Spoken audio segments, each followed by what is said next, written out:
अंधारी मुलकरे पहाड़ी गाँ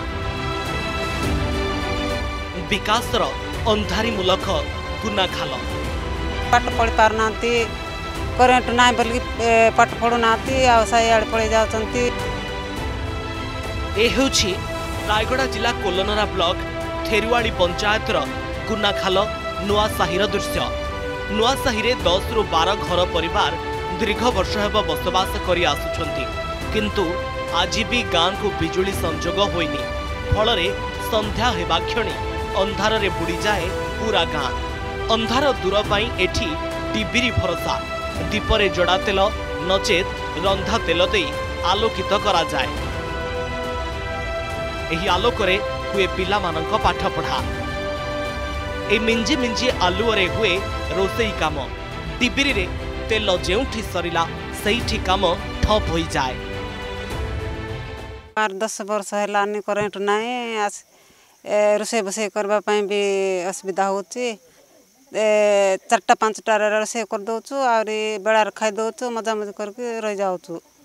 अंधार बण एरिया नाइटा जंगल रहीचु आउरी सबू पोकलिक सब कौन डर लगुच। आम सान बड़ गाँव रही आसु करेन्ट ने पाठ पढ़ी पार्नु डिब्री लगे पाठ पढ़ुचु। तो सरकार करेन्ट देते आम भलसे पाठ पढ़ी पारती।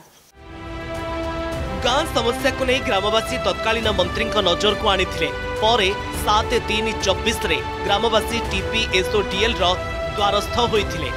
भाबिथिले एथर गाँ को विद्युत संजोग होइजिबो, किंतु ग्रामवासी आशा आशारे ही रहीगला। शेष ग्रामवासी निराश होई 30/12/2024 जिलापाल अभियोग शुणानी रे गाँ समस्या को नहीं लिखित अभियोग करथिले। मात्र एथर भी सबु आशा आशारे रहीगला। करेन्ट तो ना बोली राति कोटी जावाक भी डर डर जाऊँ। आगे केत थर कहलु ना जाकर करकटर को दिखाई आउ SDO को दिखाई मंत्री को भी लिखाई जगन्नाथ सारका को। हाँ समस्ते देव एका बोलते के देवाक ना कि किए नेबाक ना। आजिर जुगरे जेउठी विद्युत बिना गोटे घंटा बिताइबा कष्टकर, सेठी गुनाखाल नुआसाहीवासी पीढ़ी पीढ़ी धरी अंधार रे रहुछंती।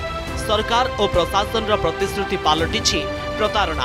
आउ काहा उपरे भरोसा करबा को डरुछंती गुनाखाल नुआसाहीवासी। ठकीदेले तत्कालीन सरकार दीर्घ 10 वर्ष धरी अंधारी मुलकरे जीवन काटुचुनी गुनाखाल नुआसाही बासिंदा। पिलांकर शिक्षा व्यवस्था ठारू आरंभ करी दैनंदिन चल प्रचल सबुथिरे असुविधार सम्मुखीन होउचंती ग्रामवासी। रायगड़ारू कैमरा पर्सन कमल सह मृत्युंजय नंद, अर्गस न्यूज।